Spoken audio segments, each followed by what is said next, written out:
कांग्रेस के अंदर कौन कौन से आरएसएस के प्लांट हैं। आज भी मुझे तो एक एक आदमी का पता है और एक एक आदमी का सबूत भी है मेरे पास कि किस तरीके से वो आरएसएस के साथ डायरेक्ट टच में है। कांग्रेस हाई कमांड के अंदर भी ऐसे लोग हैं। जितने भी लोग आरएसएस के एजेंट हैं ना, ये कांग्रेस को बर्बाद कर देंगे, ये कांग्रेस को मिट्टी में मिला देंगे अगर इनके खिलाफ एक्शन नहीं हुई। राहुल गांधी जी को इसमें डायरेक्ट इंटरवेंशन करनी चाहिए और इसको एक तरीके से क्रश करना चाहिए। ये हिम्मत कैसे हो गई कांग्रेस में रह के काम करने की। राहुल गांधी देश का सबसे बड़ा दुश्मन आरएसएस को बता रहे हैं, अपनी फैमिली का सबसे बड़ा दुश्मन आरएसएस को बता रहे हैं, जो कि सही भी है। और ये आरएसएस का ही आदमी उनके खिलाफ जाके पार्टी के अंदर रह के हरकतें कर रहे हैं उनकी, क्योंकि इसी एक्टिविटी के खिलाफ भारत का संविधान बचाने के लिए ही शेड्यूल कास्ट शेड्यूल ट्राइब ने और माइनॉरिटीज़ ने, मुस्लिम सिख क्रिश्चियन बौद्ध ने कांग्रेस को वोट देके 99 तक पहुंचाया है। तो हिमाचल की सरकार जाने वाली है इस चीज़ को। ये जो मस्जिद के ऊपर जो हमला हुआ है, सुक्खू की सरकार गिरने वाली है।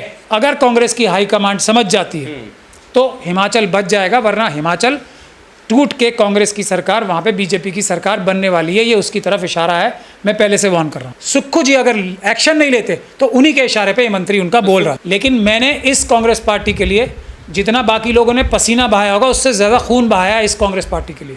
100% ये व्यक्ति आरएसएस के टच में है, आरएसएस ने इसे खरीद लिया है या ये शुरू से ही आरएसएस का होगा और ये व्यक्ति कांग्रेस को तोड़ने का प्लान बना रहा है। जो भी आरएसएस से टच में है वो इसको नहीं मानता है, वो इस संविधान को खत्म करके मनुस्मृति ही लागू करना चाहते हैं। देश भर में बुलडोजर की सियासत के बाद अब शिमला भी ये जो नफरत है ना, ये उगल रहा है।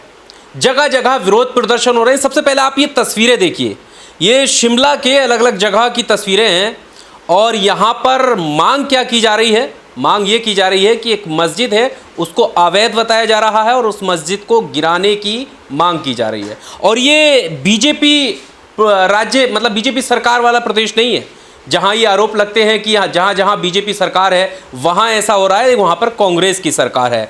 आखिर ऐसा क्यों हो रहा है और इसके पीछे की वजह क्या है? क्या कुछ लीगल कार्रवाई हो सकती है इस मामले को लेकर? इन्हीं सब बातों पर बात करने के लिए हमारे साथ सुप्रीम कोर्ट के सीनियर एडवोकेट्स महमूद प्राचा जी हैं। सर, वीडियो आपके सामने आई होंगी। उम्मीद तो ये की जाती है, बहुत जगह पर ये आप मैसेज सामने आते हैं कि बीजेपी जो है वो मुसलमानों को परेशान करती है, लेकिन वहाँ पर कांग्रेस की सरकार है और खुले तौर पर नारे भी आपने सुने होंगे, मुस्लिम विरोधी नारे लगाए जा रहे हैं और मस्जिद को तोड़ने की बात की जा रही है। क्या कुछ हो सकता है इस मामले में? आरएसएस के एजेंट हर बड़ी पार्टी में अंदर तक घुसे हुए हैं। जो उनके बॉसेस हैं, उनके एडवाइज़र्स हैं और बहुत सारे बॉसेस जो हैं बड़ी बड़ी पॉलिटिकल पार्टीज़ के, ये बोलते भी अपने दोस्तों के और मित्र मंडली के बीच में पाए जाते हैं कि हमें तो हमारे चारों तरफ जो लोग हैं उन्होंने एक तरीके से बंदी बना रखा है। ये हकीकत है, मेरे अलावा कोई बोलेगा नहीं है। तो बुनियादी जो देश में जहर घोलने का काम कर रहे हैं आरएसएस के लोग कर रहे हैं, मनुवादी मानसिकता के लोग कर रहे हैं। अब मनुवादी मानसिकता के लोग हर जगह घुसे हुए हैं, उनके कारनामों से पता लगता है कि मनुवादी मानसिकता के हैं या नहीं है। अब मैं सबसे बड़ा एग्जांपल यही दे दूं आपको, हमारे यहाँ बड़े से बड़े मौलाना जो माने जाते हैं ना, वो सब आरएसएस के लोग हैं और वो उन्हीं के इशारे पे काम करते हैं। तो कांग्रेस पार्टी एक ऐसी पार्टी है जो कि बीजेपी के खिलाफ अब सबसे बड़ी पार्टी उभर के आ रही है। तो उसके अंदर तो आरएसएस का जो लॉबी है वो सबसे ज़्यादा मजबूती से भीतरघात कर रही होगी ना। और हिमाचल में इस भीतरघात का बहुत बड़ा एग्जाम्पल अभी भी आ चुका है सामने। लेकिन अभी भी अगर हाई कमांड की आंखें नहीं खुलेंगी तो हिमाचल की सरकार जाने वाली है इस चीज़ को। ये जो मस्जिद के ऊपर जो हमला हुआ है, मैं उस नज़र से देखना चाहता हूँ, क्योंकि अभी अभिषेक मनु सिंघवी साहब को सब जानते हो ना आप, एक राज्यसभा के लिए उनको नॉमिनेट किया गया था हिमाचल से। कितने एमएलए भाग गए थे? ये जो बोल रहा है व्यक्ति, ये बीजेपी में जाने वाला है। सुक्खू की सरकार गिरने वाली है, ये मैं आपको बता रहा हूँ। ये उसका एक नज़ारा है जो अगर कांग्रेस की हाईकमांड समझ जाती है तो हिमाचल बच जाएगा, वरना हिमाचल टूट के कांग्रेस की सरकार वहाँ पे बीजेपी की सरकार बनने वाली है। ये उसकी तरफ इशारा है, मैं पहले से वार्न कर रहा हूँ। मेरा एक सिंपल सा सवाल ये है, आप इस पर रोशनी डालिए कि जब ठीक है वो उनका पार्टी का मैटर है, कौन जाता है कौन नहीं जाता है, अवाम, मुसलमान, मस्जिद, ये जो चल रहा है ये कैसे बंद होगा? ये कहाँ से ख़त्म होगा कि आप अवैध बता दो, उस पर राजनीति चलने लगे और मुसलमान ही निशाना क्यों बने? देखिए, उसके लिए तो मैं आपको अभी लेटेस्ट मध्य प्रदेश का एग्जाम्पल बता ही चुका हूँ। एक ही रास्ता है, चाहे मुजरिम ए पार्टी का हो, बी पार्टी का हो एक्स जगह का हो, एक्स कम्युनिटी का हो, इस धर्म का हो या उस धर्म का हो, जो भारत का संविधान और कानून तोड़ेगा वो और उसके राजनीतिक आका साथ के साथ धारा 120 भी जो पुरानी थी, जो कॉन्स्पिरेसी की धारा है, जो साजिश की धारा है, उसमें वो सब जेल जाएंगे जब तक ये काम शुरू नहीं होगा, जब तक ये चीज़ें रुकने वाली नहीं है। MP MLA खरीदना अमित शाह जी के और मोहन भागवत जी के बाएं हाथ का खेल। खरीदना उन्होंने तो ज्योतिरादित्य सिंधिया साहब को खरीद लिया, उन्होंने RPN सिंह को खरीद लिया। ये सब तो इतने बड़े बड़े ख़ानदानी कांग्रेसी नज़र आते थे। अभी सुष्मिता देव हैं, प्रणब मुखर्जी साहब की वो हैं बेटी। जब सोनिया जी के खिलाफ साजिश हुई थी तब मैं यूथ कांग्रेस में जनरल सेक्रेटरी था, तो यही प्रणब मुखर्जी साहब थे ना पीछे से साजिश करने वाले में, जिन्हें हमने एक तरीके से खदेड़ा था सोनिया गांधी की सीट बचाने के लिए। तो मैं ये बता रहा हूँ, इतने अंदर तक मैं लिस्ट गिनवाना शुरू करूँ तो आपको कई घंटे लग जाएंगे मुझे अभी। और पिछले 20-25 सालों में कांग्रेस के अंदर कौन कौन से RSS के प्लांट हैं, आज भी मुझे तो एक एक आदमी का पता है और एक एक आदमी का सबूत भी है मेरे पास कि किस तरीके से वो RSS के साथ डायरेक्ट टच में है। कांग्रेस हाई कमांड के अंदर भी ऐसे लोग हैं। जो सांप्रदायिक ताकतों को बढ़ावा देने का आरोप बीजेपी पर लगता है, और कोई और नहीं, कांग्रेस ही खुद लगाते हैं। उन्हीं की सरकार में अगर सांप्रदायिक ताकतें सड़क पर बैठी हैं, किसी मस्जिद को गिराने की बात कर रही है, तो सरकार का क्या कर्तव्य है? सरकार कहाँ है फिर? सरकार शामिल है। कर्तव्य तो जब होता जब इस पर कड़ी कानूनी कार्रवाई हो चुकी होती। हम और आप यहाँ बात कर रहे हैं उससे पहले उस मंत्री के खिलाफ जिसने, हम योगी आदित्यनाथ जी को बुरा क्यों बोलते हैं फिर? क्योंकि उन्होंने कहा मिट्टी में मिला दूंगा और उसके बाद मिलवा दिया। अतीक अहमद और उसकी फैमिली को मिट्टी में मिलाने की बात कही और उसके बाद मिलवा दिया। इसीलिए तो हम बोलते हैं उनके खिलाफ FIR दर्ज होनी चाहिए और उनको भी उनकी हत्याओं में मुलजिम बनना चाहिए। अब ये महाशय जो मंत्री हैं, संविधान की शपथ 2-2 बार लेकर 3 बार रादर, जब नॉमिनेशन भरा होगा जब संविधान की शपथ ली होगी, जब MLA बने थे जब संविधान की शपथ ली, जब मंत्री बने जब संविधान की शपथ ली, और ऐसी जगह असेंबली में जो उनकी हैसियत और औकात ही इसी संविधान की वजह से है और उस असेंबली में खड़े होकर ऐसी बातें बोल रहे हैं, तो उनके खिलाफ अगर धारा 120B का मुकदमा सुक्खू साहब जो कि चीफ मिनिस्टर हैं नहीं कराते तो उनकी डायरेक्ट इन्वॉल्वमेंट और उनकी डायरेक्ट पुष्टपनाही सपोर्ट है, ऐसा कहने में किसी को कोई शर्म और गुरेज नहीं होनी चाहिए।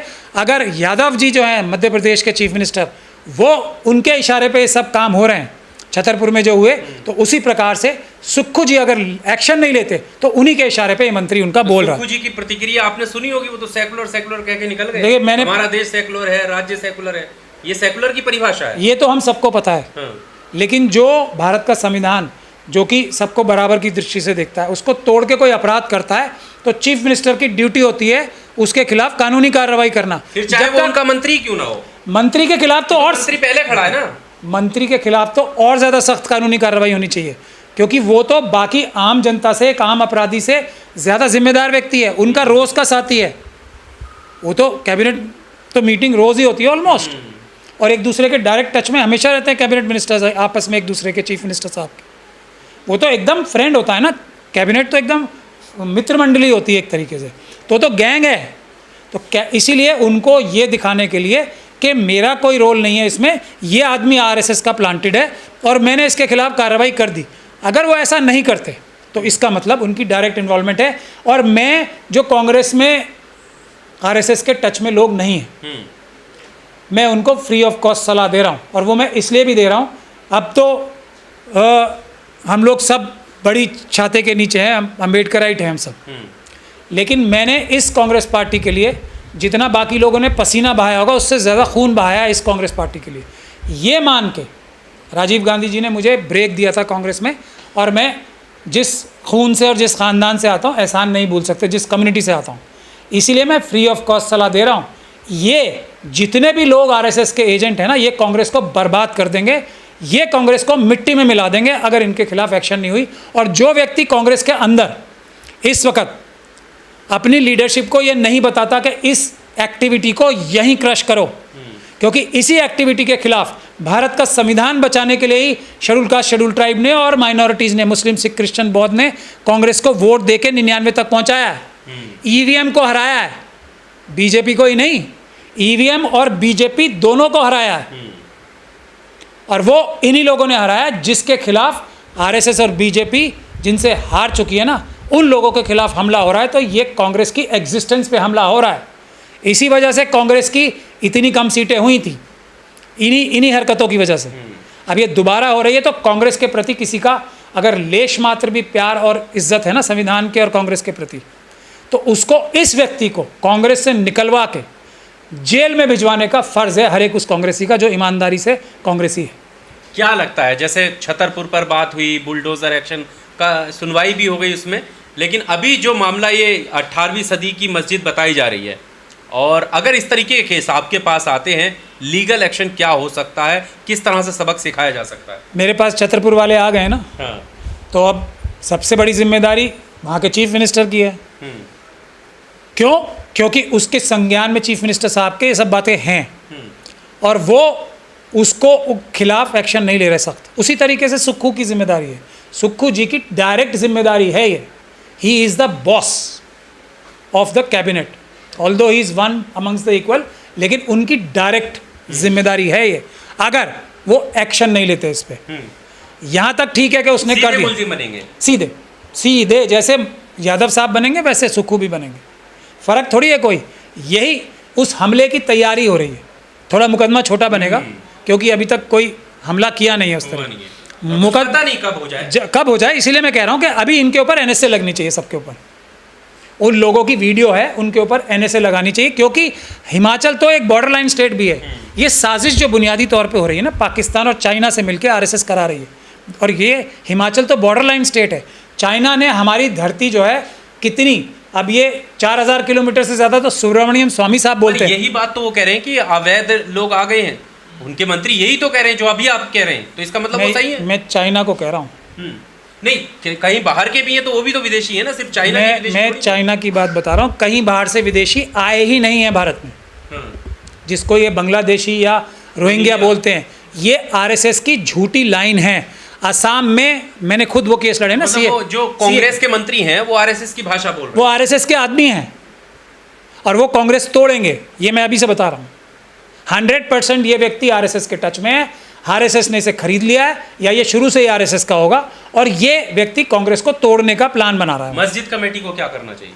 मस्जिद कमेटी को कोई अच्छा वकील करना चाहिए, और इसके खिलाफ कानूनी कार्रवाई करा के इनको अरेस्ट कराना चाहिए ना। ये कोई बात ना हुई कि हम अपनी मस्जिद बचा लेंगे, ये कोई बात ही नहीं होती। जिसने ऐसी भारत का संविधान तोड़ने की जुर्रत की, उसको जेल भिजवाने के लिए कार्रवाई तुरंत से पहले शुरू करनी चाहिए, वरना सब चीज़ें बेकार है। तो नक्शा अवैध जो बताया जा रहा है मस्जिद, फिर वो मैं यही कह रहा हूँ ना, ये जुलूस कैसे निकाल दिया? नक्शा अवैध है, वैध है, उसके लिए एक कानूनी प्रक्रिया है ना। ये कौन होते हैं जुलूस निकालने वाले? इस तरीके से धमकियाँ देने वाले। जुलूस भी निकालना है तो उसका एक तरीका होता है, वो तरीका था। वो तो डायरेक्टली ये कह रहे हैं हम ये कर देंगे, ये हो रहा है, वो हो रहा है। ये हैं कौन? तो पाकिस्तान भेजने की बात कर रहे हैं। मैं वही तो कह रहा हूँ, जो पाकिस्तान भेजने की बात करे उसको जेल भेजना हर एक मुख्यमंत्री की जिम्मेदारी होती है। तो मैं यही बता रहा हूँ ना आपको। मैं चाइना की बात कर रहा हूँ, हमने असम की बात आपने मेरी काट दी। असम में हमने डिटेल्ड कार्रवाई की है। तो वहाँ पे क्या था कि 1 करोड़ से शुरू हुए थे ना बांग्लादेशी हैं, वो घटते घटते घटते घटते घटते कहाँ हो गए? 17 लाख। 17 लाख में से भी ज़्यादातर कौन थे? 70% कौन निकले? Non Muslims. यही, और मैं ये बता रहा हूँ वो नॉन मुस्लिम भी विदेशी नहीं है।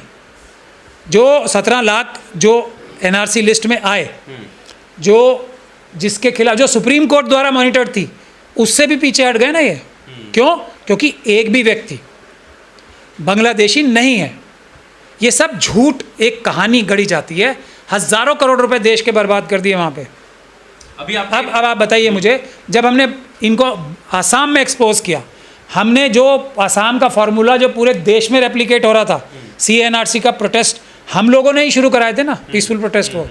तो हमने पूरे देश में रोका उसको। तो हम नहीं जानेंगे कौन विदेशी है, कौन आक्रांता है, कौन नहीं है। हमसे ज़्यादा कोई नहीं जानता इस देश में इस बात को, कौन विदेशी है कौन नहीं है।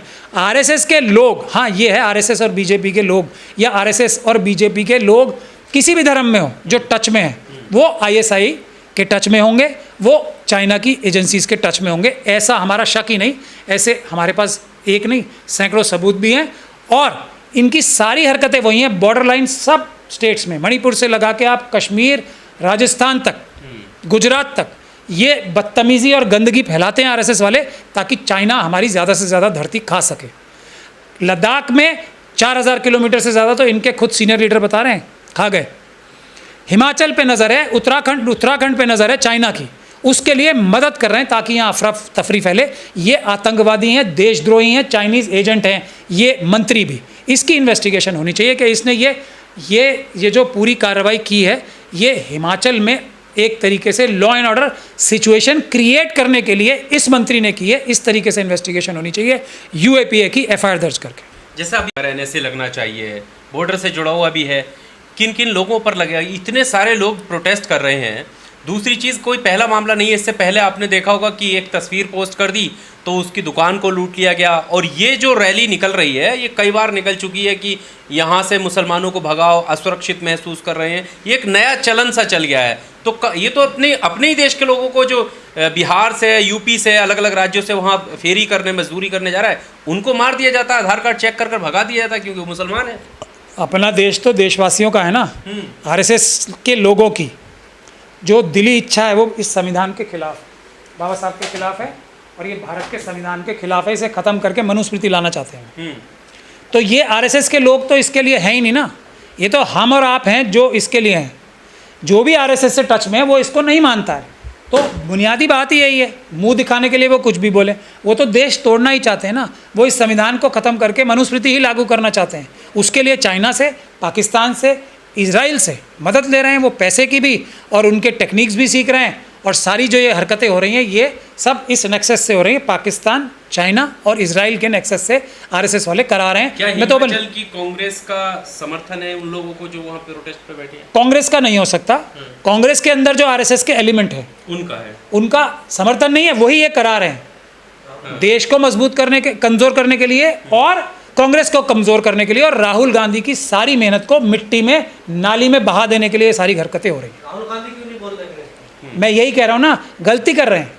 राहुल गांधी जी को इसमें डायरेक्ट इंटरवेंशन करनी चाहिए और इसको एक तरीके से क्रश करना चाहिए। ये हिम्मत कैसे हो गई कांग्रेस में रह के ये काम करने की? राहुल गांधी देश का सबसे बड़ा दुश्मन आरएसएस को बता रहे हैं, अपनी फैमिली का सबसे बड़ा दुश्मन आरएसएस को बता रहे हैं, जो कि सही भी है। और ये आरएसएस का ही आदमी उनके खिलाफ जाके पार्टी के अंदर रह के हरकतें कर रहे हैं उनकी। तो ये उनकी छवि के लिए भी एक बहुत नुकसानदेह चीज़ हो रही है। उनको इस पर डायरेक्टली इंटरवीन करना चाहिए और तुरंत से पहले इस पर एक्शन करना चाहिए। कोई ये जिसको कहते हैं ना, सिंबॉलिक एक्शन करने से नुकसान होगा। अगर शेड्यूल कास्ट, शेड्यूल ट्राइब और माइनॉरिटीज़ कांग्रेस से हट गए तो कांग्रेस कभी भी कुछ भी करके मेरे ख्याल से 50 सीटें पार नहीं कर पाएगी।